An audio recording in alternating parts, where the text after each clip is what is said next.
What is going on, YouTube? Today we're going to talk about a topic that I personally enjoy very much, and that topic is called house hacking. All right, a few things about the channel before starting. It is no longer Not Moran's. Now it is going to becoming 1%. I think that is the new narrative for the channel now. So, I had to change it from Not Moran's to this. So this is what we will be doing going forward. House hacking, for me personally, has been something that has helped me out tremendously, especially as a young person in the home buyer journey, trying to navigate that right now with incredibly high interest rates, yada, yada, yada, everything is bad, boo-hoo.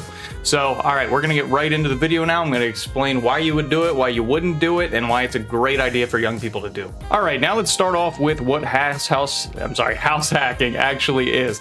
So house hacking is something where you buy a home, all right, whether it's a duplex, quadplex, whatever it is, and you live in one of the units and rent out the other ones. What I personally do is I rent out bedrooms. So in my house personally, I have a 4-bedroom house. I was renting out the other 3, but now a couple of roommates had left, so now I'm only renting 2. So, this becomes a major offset of cost for the person that is purchasing the home, because home prices are incredibly high right now. I think, the average around my area for just rent alone is about $1,300 a month plus utilities. So, mortgages, especially nowadays with a 7% interest rate nationally, are going to be very expensive to buy. So anything that you can do to sort of offset that cost is going to be, greatly appreciated and will give you a return. Me personally, so, I have most of my mortgage covered by, renters, and also it helps them out because it gives them relatively cheap rent comparatively to the area. So, if you're someone that can do this, it has major benefits to it, which we'll get into in just a sec. The main benefit from doing this is obviously the monetary value. So the money that I have been able to save, from doing this has been exponential in comparison to the money that I would have gotten if I was just paying down my whole entire mortgage payment, the interest and principal, without any help alone. Now this has set me up in a position where if I wanted to next year, I could probably purchase another home. I'm thinking about doing a quadplex, moving in one of the units, renting out the other 3. So that would not have been a possibility for me had I not done this house hack prior. My medical sales job does pay me very well, but this is, offsetting that mortgage and interest costs every month can be thousands of dollars that can be in your pocket. So, if this is something you're thinking about doing, I would definitely recommend doing it.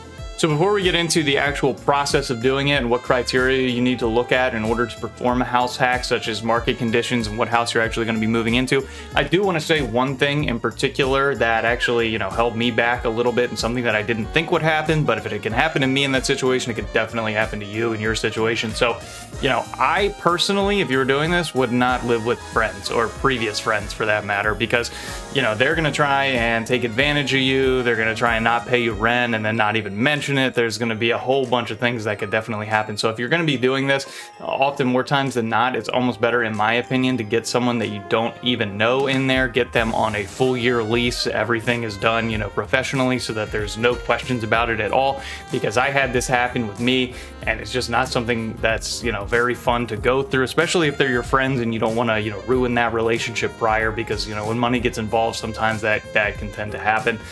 So for me personally, I would just get people that you don't know, unless there's someone that you can really trust, and get them on a formalized lease before they move in. Okay, so now starting the process as far as what to look for in a house hack.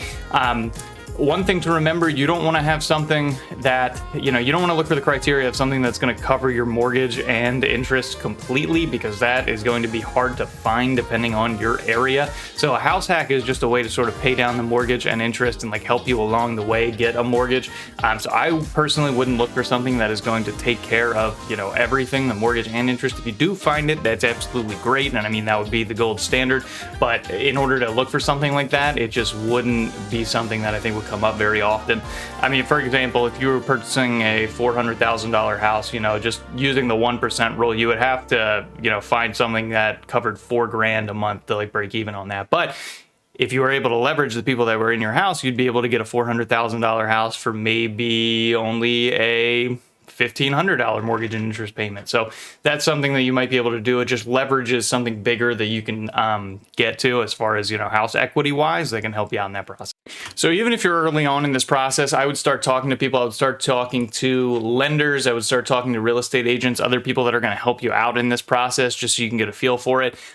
Interview them, talk to them, see if they've done these kinds of things before, and they can be your best friends as far as finding a house that's going to meet your criteria. Another thing, for house hacking, this is one of the benefits for me. I was able to get in with a conventional 3% down loan where, if you're doing any kind of, vacation rentals, anything that isn't your primary residence, you're probably going to have to pay 20% or more on that. So if you're able to live in it at the same time, you can get better loan terms. So, house hacking is a great thing to do for young people. If you like this video, if you want to see any more of the videos, I'm going to have them up here. And then till next time.